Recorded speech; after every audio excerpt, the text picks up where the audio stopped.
Di na nga ka na Nagsawa. nagsawa nga akong panindang kang kung magpatula ko. Sabi ko, hanap buhay ko to. Wala naman akong mahihingi ah. Oo. Kaya ako, nangangangkong na lang.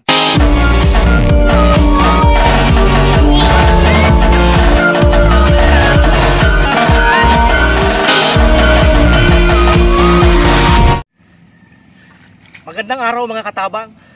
So panibagong vlog, panibagong araw na naman tayo. So ngayon andito kami kay kay Nanay Edna. Ayun po siya. Ayun ang kangkong. So wala daw siyang pangbiling bigas ngayong araw. So kailangan niyang manguha ng kangkong para maibenta niya ng 10 piso sa isang tali. Maaga pa lang, kailangan ng manguha ng kangkong si Nanay Edna para po may pangbili siya ng pagkain niya dahil wala pa siyang bigas. So ngayon andito tayo sa bukid para samahan natin si Nanay Edna manguha ng kangkong. Dali din ta.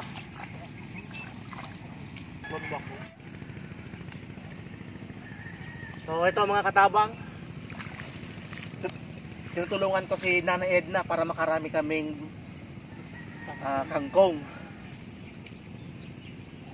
After po nito mga katabang, ilalako pa ni Nanay sa sentro poblasyon ang kangkong na to. So fresh na fresh talaga, galing sa bukid, malinis. Ano dito, walang linta dito. Ha? Takot ako sa linta. Kung nga, takot man parang. Magtatakot-takot ikaw, daman. Nahanap buhay no. Dahanap buhay, aros ba ganin So talaga po kami na pinagkakakitaan mo, pangangkong. Tapos kahapon pala doon ka galing sa sa Pulanggi, nagtinda rin. Di kahapon po, ilan pa yung pigtinda mo sa Pulanggi? 10 piraso? Naku po. Di ang pamasahe 40. Nakatira lang sa'yo 40, pambiling bigas, walang pang-ulam. Ayun lang. Sana mga katabang makarami kaming kuha ng kangkong ngayon para may pang-ulam si Nanay Edna.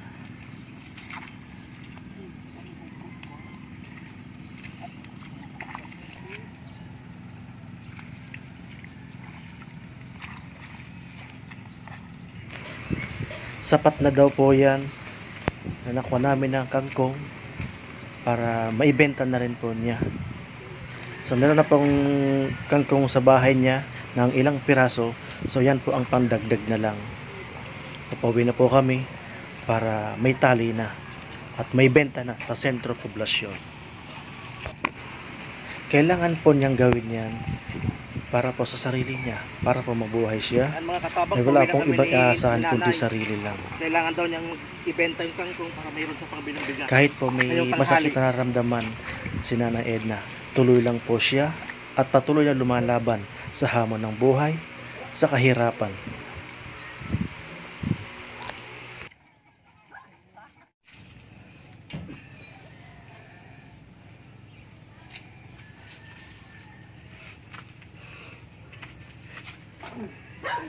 So ito mga katabak, may nakatali na po dito.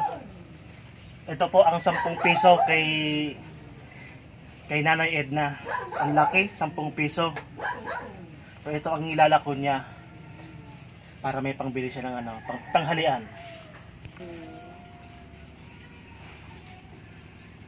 Yan, plan niyan, may kabentahan niyan, lagi lang pangbili ng bigas, walang ulam. Minsan ano pang inuulam mo? mababaw. Ay parang ensalada na kangkong. Mababaw. So yun ang pinaka-ulam mo talaga sa araw-araw. O iba-iba din naman. Tuyo. Tuyo. Ganda ng mga kangkong katabang oh. Maliliit. May white leghorn, may black leghorn. May black and white pero halo. Magandang tignan. Sa mga tumutulong kay Katabang Dave, kumakatok po ang ating beneficiary na si Nanay Edna. Sana po ngayong Pasko mabahagyan natin, ano man lang po ng Panginoon sa buena, makatikim ng masarap na pagkain ngayong Pasko po. Kasi po, lagi lang tuyo, kangkong ang ulam ni Nanay Edna. Shout out sa mga Team Puso Family at tsaka Team Bicol.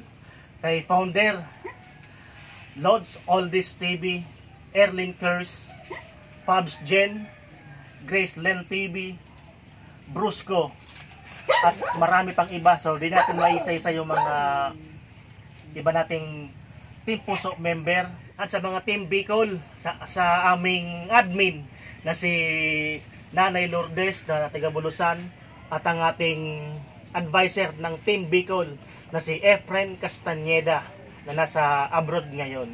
So mega shout out sa mga kaibigan natin dyan, sa mga kaibigan din natin ng mga YouTuber na si Nanay Ramot Channel na regular na nag-sponsor kay Katabang Dave, at si Princess Freya na kaibigan natin na nakasupport lagi, tsaka si Try Vlogs Unlimited, si Kuya Ting TV, si Adel Sweden, at saka po si Captrex TV na taga Albay, Sorsogon pala. So yan ang ating mga kaibigan sa pag-uwayte, at marami pang iba dyan. Di ko lang dala ang lista para lahat sila maisa-isa natin ma-mention natin sa ating vlog. So araw-araw po natin ang ating mga Team Puso Family at ang ating Team Bicol. So I am so proud. Ada mo sa pagkakasod. O tapos may pagkakasod.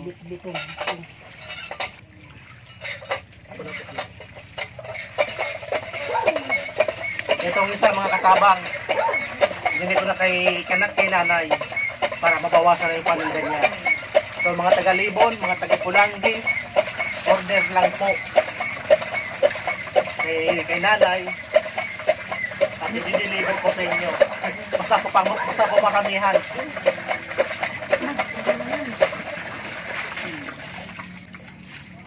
Yan, ready to tinda.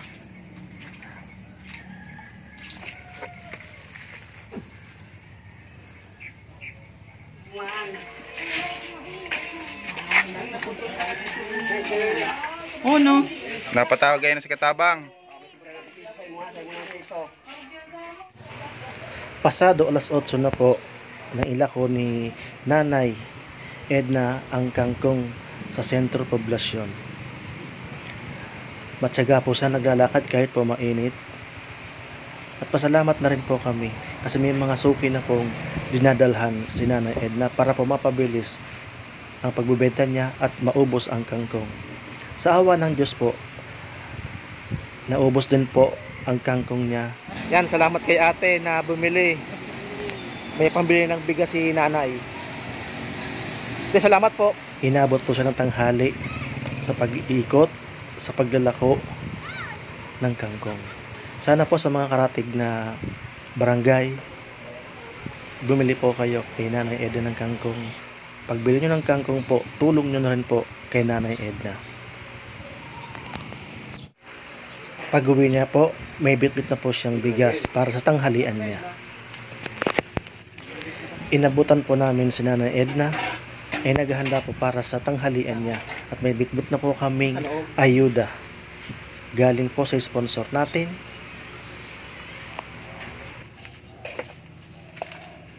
Diyan ka natulong? Nagkakasya ka dyan. Pwede nga naman pagod ko. Ito mga katabang, ito pala higa ni Nanay Edna. Upuan. Pagkaon ko. Diretso ng tulugan, diretso ng upuan.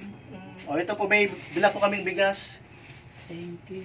Galing po yan sa sponsor natin na kay Baby Rodel Ibo na taga Agus.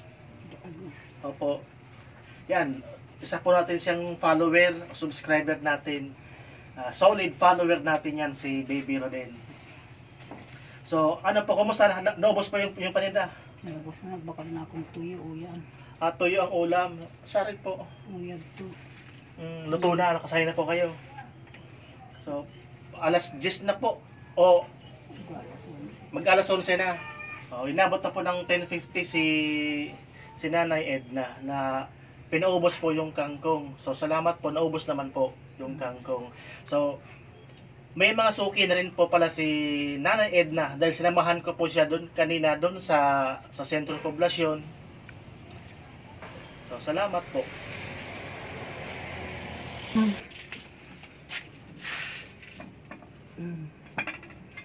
Ah, Kaya naman ko. ito po yung bahay ni Nanay Edna. Pakita lang po natin yung bahay.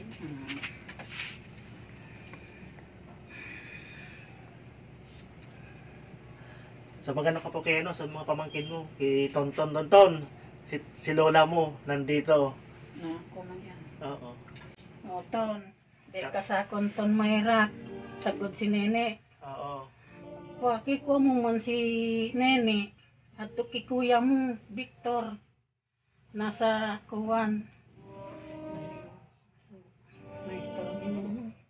Saan nga lang po, Manila, Manila din po. Okay, but nasa Mintalban. Montalban. Ban. Montalban Rizal. Montalban, Rizal. Paki ko mo manini kung uno man niya nakuha ni Manoy mo Victor Sakon. Ni yung ikuya mo Victor, pakisabihan mo naman kung ano man para sa akin. Sa kakidyoan, kay Christina. Ano po yun, mga anak mo po? Tek. Mga adopted. Ay, mga adopted child mo po. So, yan mga katabang, yung pinanawagan po ni Nanay Edna, yun po yung mga adopted child na pinalaki niya po. May mga pamilya na po yung mga ano niyo po. May mga pamilya na po, may mga asawa na po. Sa Montalban nakatira ang kanyang mga adopted child. So ngayon po nandito siya sa tahanan niya, nag-isa po, walang kasama. So ang kinabubuhay po ng ating bida na si Nanay Edna po ay pangunguha ng kangkong.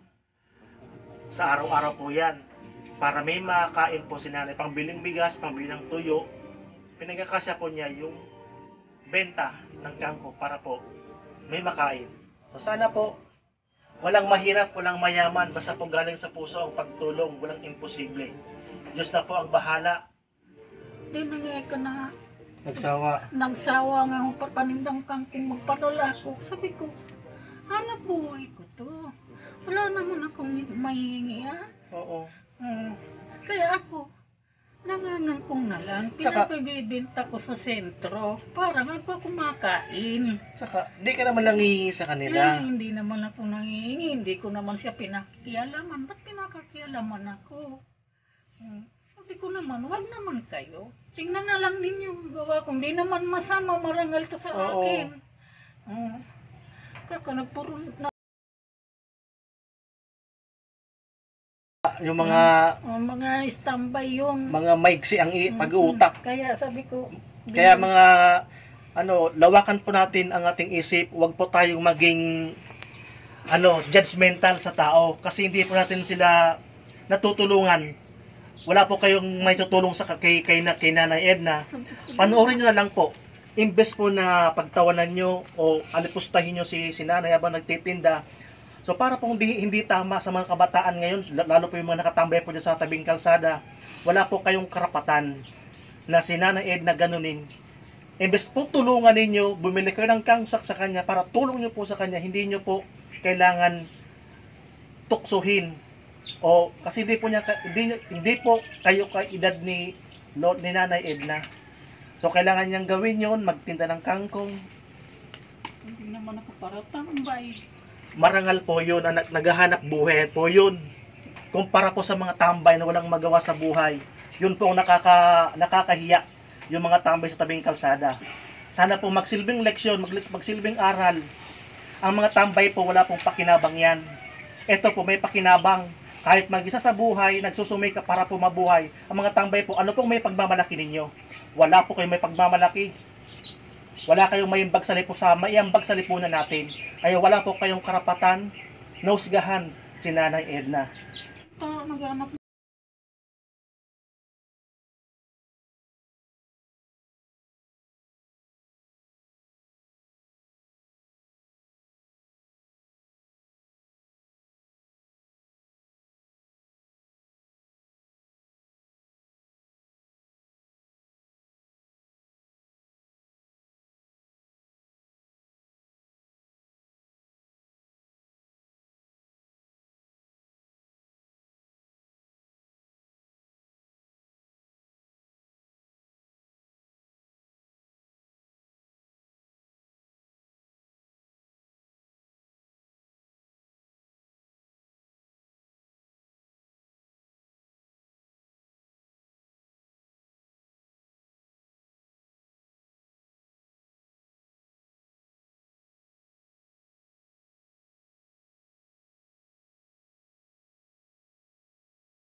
sa ginagawa nyo, wag nyo na lang pong pansinin.